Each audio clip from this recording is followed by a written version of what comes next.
اور ترجمان پنجاب حکومت حسان خاور نے کہا ہے کہ سیاسی بیماری اور اصل بیماری میں فرق کیا جانا ضروری ہے۔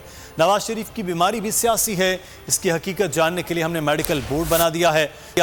شہباز شریف کو یقیناً کورونا ہوا ہوگا، ان کے لیے دعا گو ہیں۔ میڈیا سے گفتگو میں ان کا کہنا تھا کہ جنوبی پنجاب کے نعرے سب نے لگائے، عملی اقدامات تحریک انصاف نے کیے، اوورسیز پاکستانیوں کو حق دلانے کی بھی جب بات آئی تو تمام سیاسی جماعتیں بھاگ کھڑی ہوئیں، صرف تحریک انصاف نے ان کے لیے آواز بلند رکھی۔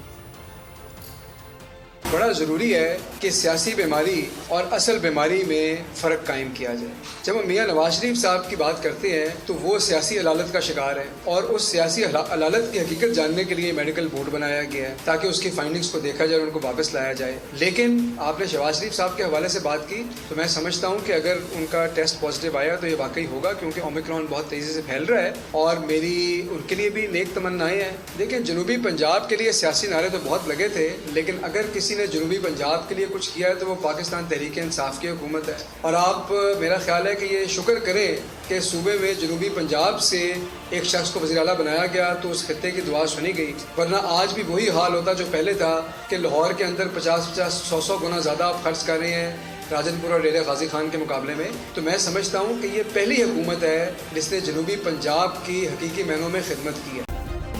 سبسکرائب کریں اور بیل دبائیں تاکہ کوئی خبر رہ نہ جائے۔